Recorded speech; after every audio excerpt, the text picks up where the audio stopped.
AITA for calling the cops on a teenager who tracked down my house and was demanding I let him in? A few months ago, me and my family went out to watch a movie and then have dinner together. That includes my sister and my nephew. Two of my nephew's friends tagged along. They were friendly and nothing out of the ordinary. 2 weeks later, one of my nephew's friends, John, showed up in my doorstep and asked if he could come in. I was weirded out and got a bad vibe and asked him politely to leave. For context, I live alone with my daughter who's 11 years old, and a virtual stranger dropped by in our home unannounced. I looked by the camera and he was holding flowers and other stuff. So I figured this was just a dumb kid with my crush who thought he could woo an adult, but I asked him twice to please just leave and he wouldn't, saying he just had to see me and that he needed to tell me how much he loves me. This included a gross comment about me being a single mom. I told him I was calling the cops, and that's when he bolted. Cops later came, took my statement and just circled around to make sure he wasn't still nearby. I specified that yes, he was just a kid, but I barely knew him and he had tracked down my house and wouldn't leave until threatened. He didn't commit a crime, but the cops still dropped by his parents' house to give him a warning about not leaving private property when told to. I didn't ask the cops to do that. They just took the info I gave. I called my sister to find out his last name and who his parents were and just related that to the cops since they were asking. I just wanted to make sure he was gone. That visit they did was on them. His mom called me, and she first apologized on behalf of her son if he made me feel unsafe, but then told me I went way over the line by involving the cops and how teenage boys having crushes is nothing out of the ordinary, and how this could ruin his life, and I should have remembered he's just a kid. To top it off, my sister also told me I went over the top and how he's one of her son's good friends, and that I should have called her when he wouldn't leave, and she would have sorted it out. I went with my gut feeling, and I don't regret it. Now on to the next story. Story 2.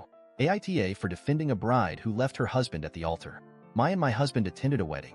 It was his kinda cousin/niece's wedding. I'm not sure how to describe the relationship, but they were close growing up. The wedding was a bit unique.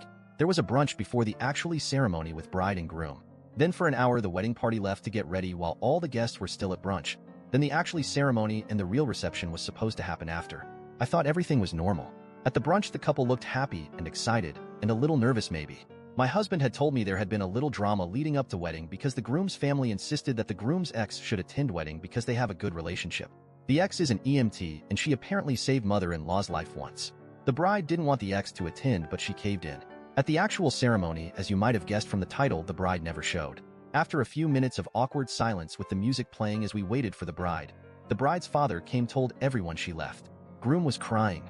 Mother-in-law was screaming. It was such a huge mess. At the reception, they basically just told people to take to-go boxes of food, so it didn't go to waste. Since a lot of family was in town for the wedding, bride's side of the family was hosting a reunion.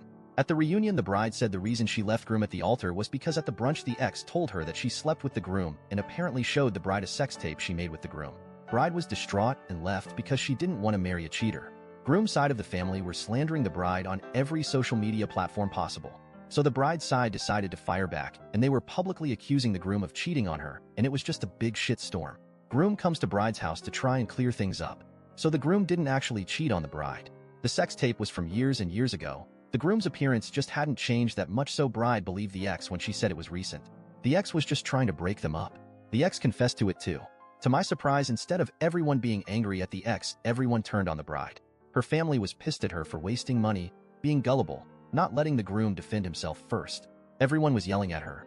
I thought it was crazy, so I spoke up in her defense. I would have believed it too if there was video evidence, plus the fact that she was practically forced into the ex attending their wedding. Now the whole family is against me and the bride, and it's so awkward and everyone acting cold. My husband is upset because she now feels like if someone accused him of cheating on me, I'd just take their word for it, but I feel that's completely unfair. Date. So my hubby came back to hotel room and I showed him post because he knows I like using Reddit. I mentioned I specific comment to him where one Redditor asked me how are we sure the tape was old, and that the groom and ex aren't just covering their affair up by lying and saying it's old. I told my husband, and at first he laughed, but he started to think about the whole situation, I guess. While hubby was still at the bride's house trying to help with situation after I left, the environment was getting too much for me, so I went back to hotel. The groom had been groveling to the bride. Even though he was exonerated by ex admitting it was fake, he was still being very apologetic, which threw my husband off a bit. Like, even though he maintained he didn't cheat. Instead of husband being angry about being left at the altar and publicly humiliated, he seemed to just want wife to forgive him. I thought this would be normal because groom probably feels horrible about allowing the ex to ruin the day and hurt the wife like that, but my husband said it was unusual behavior for the groom. Apparently the groom is the high horse type, and he would never apologize for a mistake that wasn't his.